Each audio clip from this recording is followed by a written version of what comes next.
Hey, everybody, it's Matt. This is the 10-Minute Bible Hour podcast. And here's a question to get things started this week. You ever drive a real old, cool-looking car, like a classic car from way back in the day that you normally would just see at a show and you gawk at because they're beautiful and nostalgic and all that? But have you ever actually driven one of those?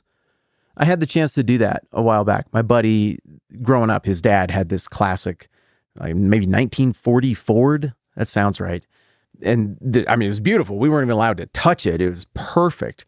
And I couldn't imagine ever driving it.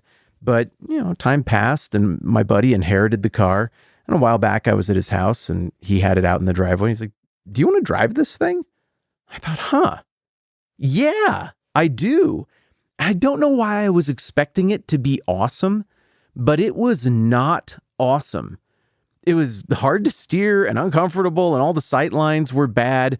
I think we drove for maybe a mile, and we probably burned 4 gallons of gas doing it. It was not efficient. It was a pretty clunky ride. Fast forward to just a few weeks ago, I'm hanging out with a friend of mine in Texas, and he has a Tesla, like a brand new Tesla.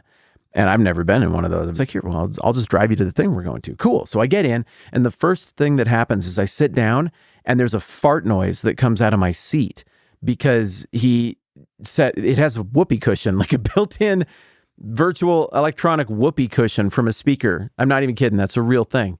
And it got better even after the whoopee cushion part. He's like, check this out. Okay, I'm just going to tell it where we're going, and we need to get a little charge on the way, and boom, he pushes a button, he pulls back from the wheel. And that sucker, just the vehicle itself, navigated incredibly dense downtown traffic and then interstate traffic perfectly. I was never even scared. It was awesome. And then it found a place to charge up. It drove us in there, picked the right charger that was in the best shape and not being used. My buddy hopped out, plugged it in for a few minutes, popped it back out. Couldn't believe how fast that went, by the way. I'm like, do we have to pay or anything? He's like, no, it's all on the card. There's a system. We're good. And then the thing just drove us away to our destination. It was perfect. It blew my mind. Maybe you're not into that kind of stuff, but to me, I am just stunned at how much distance there is between these two quote unquote cars. But my buddy's 1940 Ford is such a lesser expression of car compared to my other buddy's brand new Tesla. Same word, same concept, same principle, but one is a much fuller realization of that principle than the other. Likewise, the same is true with the concept of logos at the beginning of the Gospel of John. Logos is translated word in this passage right here on the front end of John that we've been looking at. In the beginning was the word, logos, and the word, logos, was with God, and the word, logos, was God. He was with God in the beginning. Okay, well, we can tell, as we've discussed, that these are very big claims. Clearly, the word really matters here. This idea of logos is a big, important thing. But what does it mean?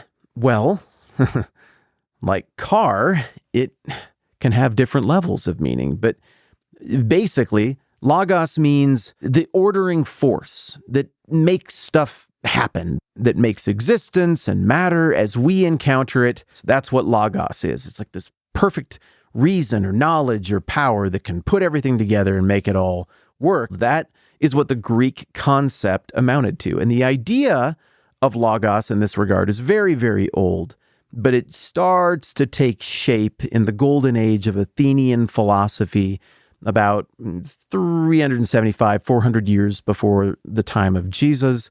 Of course, the big rock star philosophers of that era are Socrates and his student Plato, and Plato's student Aristotle. Without a doubt, the first place that the brains of the original audience went, especially the non-Jewish original audience, when they picked up John and read it for the first time in the first century, as soon as they saw the word logos repeated here at the beginning, they immediately thought of this concept of the logos, some sort of ordering force that is like a almost divine reason that makes everything work. They would have thought logos, well, that idea is connected to creation, the making of all the things as we understand things. And the Jewish audience as well, I'm sure, would have thought of that when they saw the word logos. But the Jews, who were familiar with their Old Testament, as well as the philosophy of Philo, who we'll talk about more another day, would have also thought of the concept of word from the Old Testament. And they would have had the capacity, maybe with a little bit of prompting, to imagine more of the Tesla version of logos, of word. But I say again, in the same way that my buddy's dad's very old Ford is still amazing, a modern marvel, it's incredible that even exists. That is to say, it is very, very, very good. And in the same way, it is still very, very, very impressive.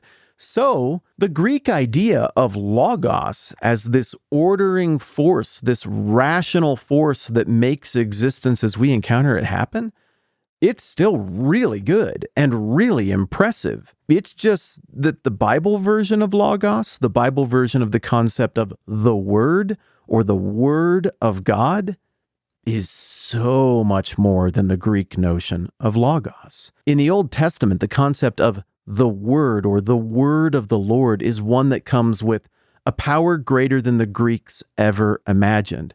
I mean, think about it. How did creation happen? I mean, look at this passage. In the beginning. Well, that is meant to take you right back to creation in Genesis 1. It's meant to trigger that part of the audience's brain that thinks about the beginning of things and all the stories that go along with how all the things began. And in the Old Testament account, how does everything begin? Well, with the word of the Lord. He speaks it into existence. The word of the Lord does not take a bunch of pre-existing things in Genesis that predated him and had just been floating around, and then God came along and was like, oh, I'm going to use some of this really old stuff that's, kind of new to me, and I'm going to rearrange it into a really nice world. Genesis clearly tells the story of God, by the power of his word and his strength, making everything out of nothing. He doesn't need pre-existing raw materials to create. By his word, he can summon existence out of non-existence. That should melt our brains. That is different than anything else. Through him, all things were made. Without him, nothing was made that has been made. Now, if we were just talking about the Greek concept of logos here, it would say, through him, all things were organized. Without him, nothing was organized that has been organized. Because the Greek concept of logos is organizational. The logos is a very powerful, rational, impersonal force that takes existing things from the realm of the invisible, from the thought realm, the abstract realm, and then the Greek logos grabs parts and pieces and everything and almost follows the blueprints from the abstract world to make physical things. This is the thinking of Plato, at least. His student Aristotle and this later group of thinkers called the Stoics would nuance all of this stuff a little bit differently, but that's the gist. And so in the same way that the word car can really trigger a lot of different things in our brains, but if we stop and think about it for a minute, we would be like, well, I mean, they're primitive cars. And then there's the most robust expressions of the concept of cars that humans to date have ever created. In the same way that you and I can take that simple word and extrapolate it out into a pretty good version of that and an amazing expression of that, so the original audience here, somewhat the Gentile Greekish audience, and much more so the Jewish audience, could hear the concept of logos, word, and think, yeah, I can picture a pretty good expression of that. Like, yeah, it's like this ordering force. It's impersonal. It can't make stuff out of nothing, but it's pretty good at following plans. And, some people say that's where the world and all the things we see and physically interact with came from. They could imagine that version, but especially that Jewish and Greek-minded part of John's audience could imagine a much more impressive concept of the word. For them, it would conjure the Greek stuff, but it would also conjure in their brain the idea of the word of the Lord that brought about creation, the word of the Lord that swept into the camp and healed people of their infirmities, the word of the Lord that spoke into the situation in Egypt and miraculously broke the laws of time and space to free God's chosen people from bondage there, the word of the Lord who came to the prophet Isaiah, the word of the Lord that that came to all of the minor prophets. And through that word of the Lord, the prophets were able to speak the truth of God to the people. And through the power of the word of the Lord, they were even able to see into future things that God had in store by his providence. See, that's the Tesla version of the concept of word. The still very good but not as impressive version of the concept of word, or logos, would be the Greek version.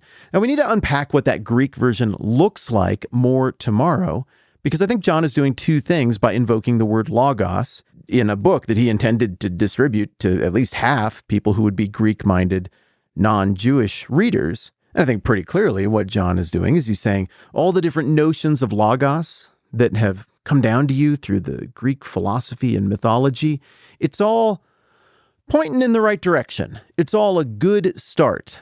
But John is unsatisfied to leave his audience there. He wants to draw them into the fullness of what that flawed and incomplete old Greek idea points to in Christ and in the work of God. So this week is going to be a little bit philosophy-y, but we're going to make it fun. We're going to make sense of it. And then we're going to get to the payoff here and start moving forward toward the actual story stuff in the book of John, which just gets so juicy and is really all there to kind of prove what John is philosophically and theologically claiming with all of this heady talk here at the beginning of his gospel. And a final human thought for all of us here. If you are thinking to yourself, what have I got myself into? This is really heady, like ancient philosophy. This is not my cup of tea. This isn't what I do. I'm not trained for this. This is going to be over my head. No, it's not. You're smart. You're going to get it. You're good at having conversations. You're good at understanding what other people mean when they're being a little bit sneaky. You're good at telling when an advertiser is lying to you or not. You're good at cutting through the bull crap with politicians. You're good at understanding what a TV show or a book is trying to communicate on the overt levels and the subtle levels.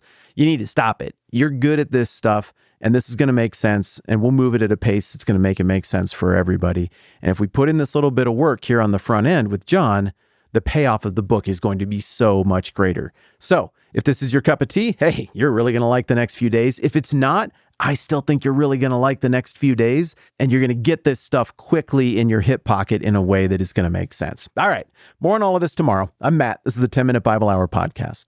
Let's do this again soon.